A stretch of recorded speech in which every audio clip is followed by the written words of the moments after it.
In economics, the invisible hand is a metaphor used by Adam Smith to describe unintended social benefits resulting from individual actions. The phrase is employed by Smith with respect to income distribution and production. The exact phrase is used just 3 times in Smith's writings, but has come to capture his notion that individuals' efforts to pursue their own interest may frequently benefit society more than if their actions were directly intending to benefit society. Smith may have come up with the 2 meanings of the phrase from Richard Cantillon, who developed both economic applications in his model of the isolated estate. He first introduced the concept in the Theory of Moral Sentiments, written in 1759, invoking it in reference to income distribution. In this work, however, the idea of the market is not discussed, and the word capitalism is never used. By the time he wrote The Wealth of Nations in 1776, Smith had studied the economic models of the French physiocrats for many years. And in this work the invisible hand is more directly linked to production, to the employment of capital in support of domestic industry. The only use of invisible hand found in The Wealth of Nations is in Book IV, Chapter 2, of restraints upon the importation from foreign countries of such goods as can be produced at home. The idea of trade and market exchange, automatically channeling self-interest towards socially desirable ends, is a central justification for the laissez-faire economic philosophy, which lies behind neoclassical economics. In this sense, the central disagreement between economic ideologies can be viewed as a disagreement about how powerful the invisible hand is. In alternative models, forces which were nascent during Smith's life, such as large-scale industry, finance, and advertising, reduce its effectiveness. Adam Smith. The Theory of Moral Sentiments. The first appearance of the invisible hand in Smith occurs in the Theory of Moral Sentiments in Part 4, Chapter 1, where he describes a selfish landlord as being led by an invisible hand to distribute his harvest to those who work for him. The proud and unfeeling landlord views his extensive fields, and without a thought for the wants of his brethren, in imagination consumes himself the whole harvest. Yet, the capacity of his stomach bears no proportion to the immensity of his desires. The rest he will be obliged to distribute among those who prepare, in the nicest manner, that little which he himself makes use of, among those who fit up the palace in which this little is to be consumed, among those who provide and keep in order all the different baubles and trinkets which are employed in the economy of greatness, all of whom thus derive from his luxury and caprice that share of the necessaries of life, which they would in vain have expected from his humanity or his justice. The rich, are led by an invisible hand to make nearly the same distribution of the necessaries of life, which would have been made, had the earth been divided into equal portions among all its inhabitants, and thus without intending it, without knowing it, advance the interest of the society. Elsewhere in the Theory of Moral Sentiments, Smith has described the desire of men to be respected by the members of the community in which they live,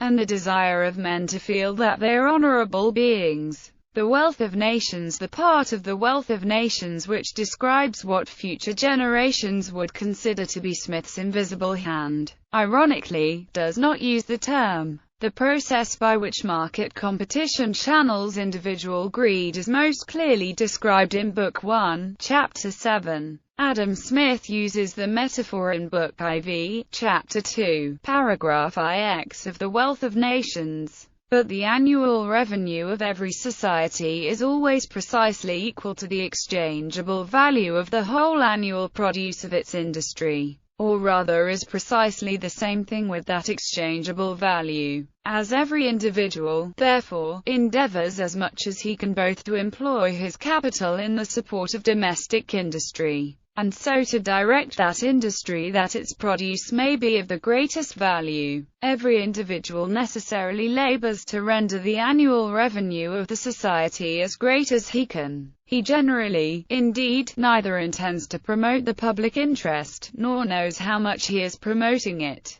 By preferring the support of domestic to that of foreign industry, he intends only his own security, and by directing that industry in such a manner as its produce may be of the greatest value, he intends only his own gain, and he is in this, as in many other cases, led by an invisible hand to promote an end which was no part of his intention. Nor is it always the worse for the society that it was not part of it. By pursuing his own interest, he frequently promotes that of the society more effectually than when he really intends to promote it. I have never known much good done by those who affected to trade for the public good. It is an affectation, indeed, not very common among merchants, and very few words need be employed in dissuading them from it. Economists' interpretation of the invisible hand quotation. The concept of the invisible hand is nearly always generalized beyond Smith's original uses. Milton Friedman, a Nobel Prize winner in economics, called Smith's invisible hand the possibility of cooperation without coercion. Kaushik Basu has called the first welfare theorem the invisible hand theorem. The theory for the invisible hand states that if each consumer is allowed to choose freely what to buy and each producer is allowed to choose freely what to sell and how to produce it, the market will settle on a product distribution and prices that are beneficial to all the individual members of a community, and hence to the community as a whole. The reason for this is that self-interest drives actors to beneficial behavior in a case of serendipity. Efficient methods of production are adopted to maximize profits. Low prices are charged to maximize revenue through gain in market share by undercutting competitors. Investors invest in those industries most urgently needed to maximize returns, and withdraw capital from those less efficient in creating value. All these effects take place dynamically and automatically. Some economists question the integrity of how the term invisible hand is currently used. Gavin Kennedy, Professor Emeritus at Heriot-Watt University in Edinburgh, Scotland, argues that its current use in modern economic thinking as a symbol of free market capitalism is not reconcilable with the rather modest and indeterminate manner in which it was employed by Smith. In response to Kennedy, Daniel Klein argues that reconciliation is legitimate. Moreover, even if Smith did not intend the term invisible hand to be used in the current manner, its serviceability as such should not be rendered ineffective. In conclusion of their exchange, Kennedy insists that Smith's intentions are of utmost importance to the current debate, which is one of Smith's association with the term invisible hand. If the term is to be used as a symbol of liberty and economic coordination as it has been in the modern era, Kennedy argues that it should exist as a construct completely separate from Adam Smith, since there is little evidence that Smith imputed any significance onto the term, much less the meanings given it at present. The former Drummond Professor of Political Economy at Oxford, H. McGregor, argued that the one case in which he referred to the invisible hand was that in which private persons preferred the home trade to the foreign trade, and he held that such preference was in the national interest, since it replaced two domestic capitals while the foreign trade replaced only one. The argument of the two capitals was a bad one, since it is the amount of capital that matters, not its subdivision, but the invisible sanction was given to a protectionist idea, not for defense but for employment. It is not surprising that Smith was often quoted in Parliament in support of protection. His background, like ours today, was private enterprise, but any dogma of non-intervention by government has to make heavy weather in the wealth of nations. Harvard economist Stephen Marlin argues that while the invisible hand is the most enduring phrase in Smith's entire work, it is also the most misunderstood. Economists have taken this passage to be the first step in the cumulative effort of mainstream economics to prove that a competitive economy provides the largest possible economic pie. But Smith, it is evident from the context, was making a much narrower argument, namely, that the interests of businessmen in the security of their capital would lead them to invest in the domestic economy even at the sacrifice of somewhat higher returns that might be obtainable from foreign investment. David Ricardo echoed Smith. But Smith's argument is at best incomplete, for it leaves out the role of foreigners' investment in the domestic economy. It would have to be shown that the gain to the British capital stock from the preference of British investors for Britain is greater than the loss to Britain from the preference of Dutch investors for the Netherlands and French investors for France. According to Emma Rothschild, Smith was actually being ironic in his use of the term. Warren Samuels described it as a means of relating modern high theory to Adam Smith and, as such, an interesting example in the development of language, understood as a metaphor. Smith uses the metaphor in the context of an argument against protectionism and government regulation of markets, but it is based on very broad principles developed by Bernard Mandeville, Bishop Butler, Lord Shaftesbury, and Francis Hutcheson. In general, the term invisible hand can apply to any individual action that has unplanned, unintended consequences, particularly those that arise from actions not orchestrated by a central command, and that have an observable, patterned effect on the community. Bernard Mandeville argued that private vices are actually public benefits. In the fable of the bees, he laments that the bees of social virtue are buzzing in man's bonnet, that civilized man has stigmatized his private appetites, and the result is the retardation of the common good. Bishop Butler argued that pursuing the public good was the best way of advancing one's own good, since the two were necessarily identical. Lord Shaftesbury turned the convergence of public and private good around, claiming that acting in accordance with one's self-interest produces socially beneficial results. An underlying unifying force that Shaftesbury called the will of nature maintains equilibrium, congruency, and harmony. This force, to operate freely, requires the individual pursuit of rational self-interest, and the preservation and advancement of the self. Francis Hutcheson also accepted this convergence between public and private interest, but he attributed the mechanism, not to rational self-interest, but to personal intuition, which he called a moral sense. Smith developed his own version of this general principle, in which 6 psychological motives combine in each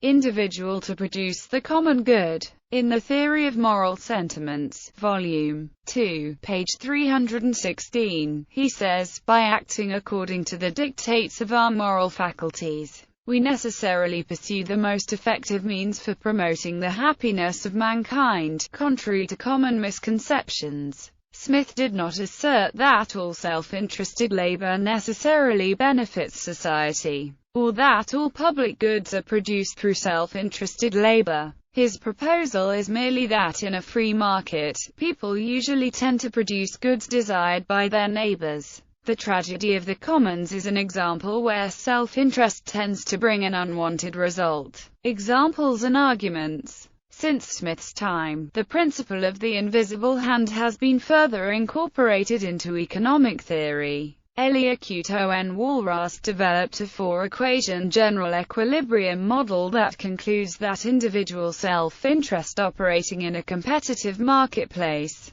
produces the unique conditions under which a society's total utility is maximized. Vilfredo Pareto used an Edgeworth-Box contact line to illustrate a similar social optimality. Ludwig von Mises, in Human Action, claims that Smith believed that the invisible hand was that of God. He did not mean this as a criticism, since he held that secular reasoning leads to similar conclusions. The invisible hand is traditionally understood as a concept in economics, but Robert Nozick argues in Anarchy, State and Utopia that substantively the same concept exists in a number of other areas of academic discourse under different names, notably Darwinian natural selection. In turn, Daniel Dennett argues in Darwin's Dangerous Idea that this represents a universal acid that may be applied to a number of seemingly disparate areas of philosophical inquiry. Tawney's interpretation Christian socialist R. H. Tawney saw Smith as putting a name on an older idea. If preachers have not yet overtly identified themselves with the view of the natural man, expressed by an 18th-century writer in the words, "Trade is one thing and religion is another," they imply a not very different conclusion by their silence as to the possibility of collisions between them. The characteristic doctrine was one, in fact, which left little room for religious teaching as to economic morality, because it anticipated the theory, later epitomized by Adam Smith in his famous reference to the invisible hand, which saw in economic self-interest the operation of a providential plan. The existing order, except insofar as the short-sighted enactments of governments interfered with it, was the natural order, and the order established by nature was the order established by God. Most educated men, in the middle of the 18th century, would have found their philosophy expressed in the lines of Pope. Thus God and nature formed the general frame, and bade self-love and social be the same. Naturally, again, such an attitude precluded a critical examination of institutions, and left as the sphere of Christian charity only those parts of life that could be reserved for philanthropy, precisely because they fell outside that larger area of normal human relations, in which the promptings of self-interest provided an all-sufficient motive and rule of conduct. Other uses of the phrase by Smith. Only in the history of astronomy Smith speaks of the invisible hand, to which ignorants refer to explain natural phenomena otherwise unexplainable. Fire burns, and water refreshes, heavy bodies descend, and lighter substances fly upwards, by the necessity of their own nature, nor was the invisible hand of Jupiter ever apprehended to be employed in those matters. In the Theory of Moral Sentiments and in The Wealth of Nations Adam Smith speaks of an invisible hand, never of the invisible hand. In The Theory of Moral Sentiments Smith uses the concept to sustain a trickling down theory, a concept also used in neoclassical development theory. The gluttony of the rich serves to feed the poor. The rich consume little more than the poor, and in spite of their natural selfishness and rapacity, though they mean only their own conveniency, though the sole end which they propose from the labours of all the thousands whom they employ, be the gratification of their own vain and insatiable desires, they divide with the poor the produce of all their improvements. They are led by an invisible hand, emphasis added, to make nearly the same distribution of the necessaries of life, which would have been made, had the earth been divided into equal portions among all its inhabitants, and thus without intending it, without knowing it, advance the interest of the society, and afford means to the multiplication of the species. When Providence divided the earth among a few lordly masters, it neither forgot nor abandoned those who seemed to have been left out in the partition. These last two enjoy their share of all that it produces. In what constitutes the real happiness of human life, they are in no respect inferior to those who would seem so much above them. In ease of body and peace of mind, all the different ranks of life are nearly upon a level, and the beggar, who suns himself by the side of the highway, possesses that security which kings are fighting for. Smith's visit to France and his acquaintance to the French economist changed his views from microeconomic optimization to macroeconomic growth as the end of political economy. So the landlord's gluttony in the Theory of Moral Sentiments is denounced in The Wealth of Nations as unproductive labor. Walker, the first president of the American Economic Association, concurred. The domestic servant is not employed as a means to his master's profit. His master's income is not due in any part to his employment. On the contrary, that income is first acquired, and in the amount of the income is determined whether the servant shall be employed or not, while to the full extent of that employment the income is diminished. As Adam Smith expresses it, a man grows rich by employing a multitude of manufacturers, he grows poor by maintaining a multitude of menial servants. Smith's theoretical U-turn from a microeconomical to a macroeconomical view is not reflected in The Wealth of Nations. Large parts of this book are retaken from Smith's lectures before his visit to France, so one must distinguish in The Wealth of Nations a microeconomical and a macroeconomical Adam Smith. Whether Smith's quotation of an invisible hand in the middle of his work is a microeconomical statement or a macroeconomical statement condemning monopolies and government interferences, as in the case of tariffs and patents, is debatable.